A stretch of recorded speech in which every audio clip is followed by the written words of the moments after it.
Hello and welcome to Boardscape. I'm Aaron, and today I'm looking at January Week 3's new Kickstarter games. I'm a couple days later than I wanted to be, so you can expect Week 4 in about half a week.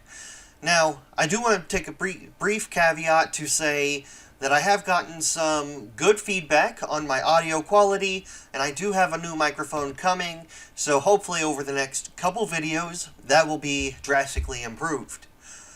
First, with 6 days left to go, I just wanted to bring to everybody's attention that the Dice Tower 2021 support is currently ongoing, and they've raised $280,000. They've reached their goal. I'm hoping that that was the goal that they actually needed to reach, and they weren't underselling like a lot of Kickstarters. But there's various things that you can get, promos and whatnot, depending on the level that you back. So you can go here and take a look at that. But just, if you are a fan of the Dice Tower, which I am, then be sure to go support them, give them the money that they deserve for the time that they put into this hobby.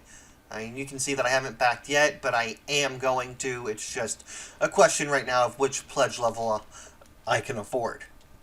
So, our first game is one that I have a 3v3 out on, so be sure to check that out. I have it linked up here, and I will have a link to Primal down below. But Primal The Awakening is just doing better than I think anybody in the entire world would have anticipated. Especially with the price that they set it at. Primal, for the core game, is going to set you back about $170, and for the gameplay all-in, with more reasonable $300 for the expansions and other things. Now, Primal The Awakening is primarily a card-based game, as you can see here, where you each have a warrior. You're trying to combo your cards off of each other with while tactically moving your minis around into the 4 spots. You're either on the side of the monster, the front, or the back, and you're just sort of comboing your cards, trying to defeat this monster before the time runs out. I have more about this in my 3v3. I personally do not think that it is worth the money. Sure, the miniatures are. The miniatures look amazing. If we scroll down here, I mean, they are giant. They are good-looking miniatures that, if you're a painter, it looks good.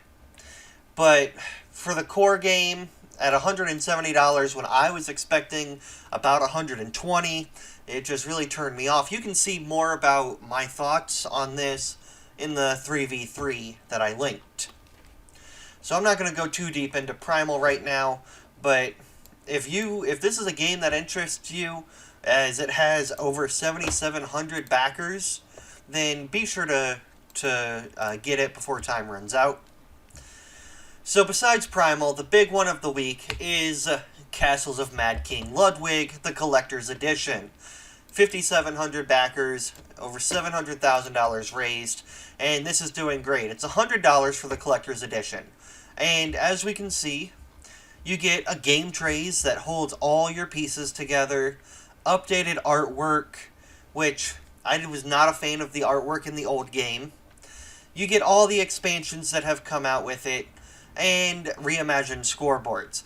So there's a lot of good upgrades in here.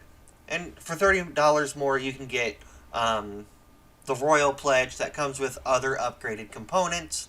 The Colossal Pledge, I think, is $170, and you get even more. I mean, Castles of Mad King Ludwig is a game that has done very well over the years. People love this game.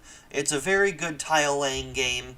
And if you are ever interested in it, now is the time to pick it up, especially because you get that awesome game trays, you get the updated artwork, just an all-around better game than the original.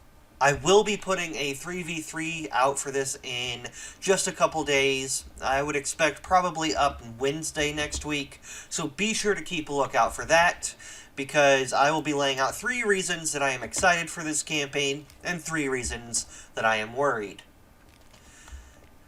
Next, we have PingYao. I think that's how I would say it.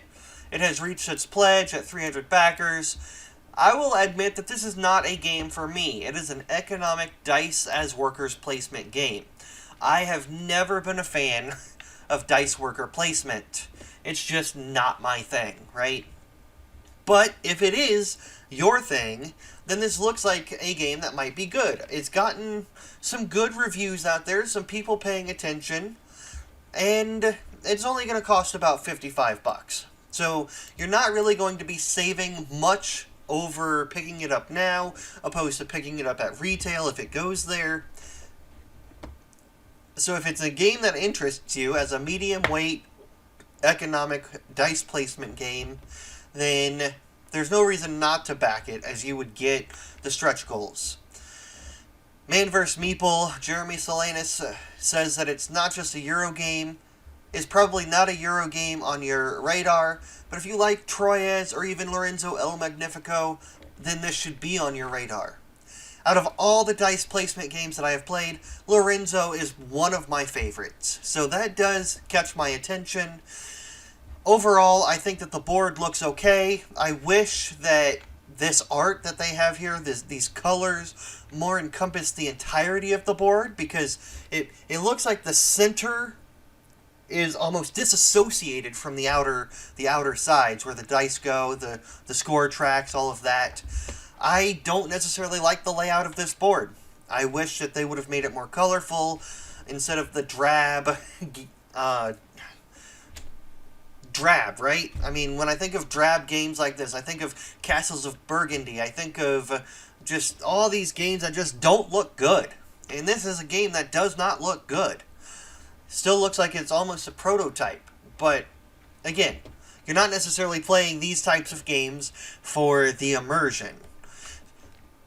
If this is a game that interests you, go ahead and leave a comment below letting me know why. What is it about this game, PingYao, that interests you the most?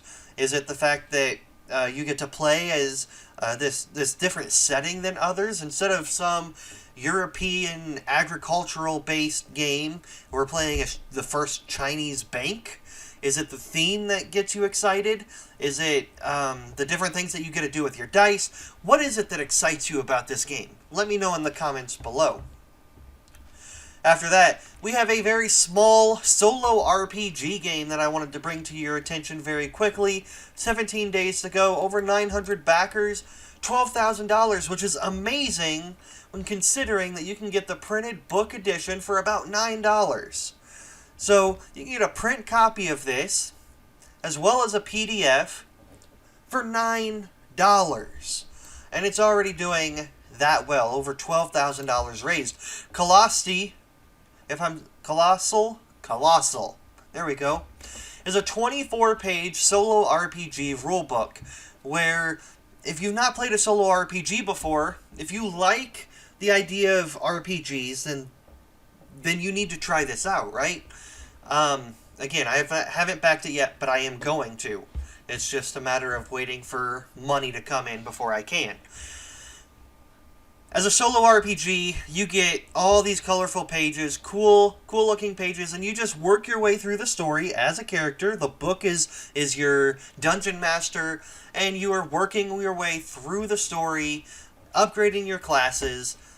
As it is the armor, the followed, the helm, various classes that you can play as, and just sort of enjoying an RPG by yourself. So again, Colossi, if you haven't, I did it again. Colossal, if you haven't backed this yet, then for $10, do it, right? Or even if you want just that's the printed edition. If you want just the PDF and you print it off yourself, $5. To be honest, that's probably what I'm going to go with, and I can just send it on over to my iPad. But Colossal is going for $5. It's an amazing deal. Back it. Next is Fallen Lands, the post-apocalyptic board game, 2nd edition. Not my thing, but if it's yours, then it's on sale right now. I don't know if it's on sale. It's Kickstarter, right? But you can get the 2nd edition for $90. And this is a game where you and your friends are playing a post-apocalyptic game of Save America, right? You're all working as your own factions, your individual factions, and just sort of telling a story of what it is like in America after the apocalypse. So, again, this is a second edition, not my thing, but if it's yours, be sure to check it out. Now that's about all today for the Kickstarters. If you are interested in any of these, then go ahead and leave a comment below letting me know which ones and why. And if I've missed any good campaigns that you think that I should have covered, let me know.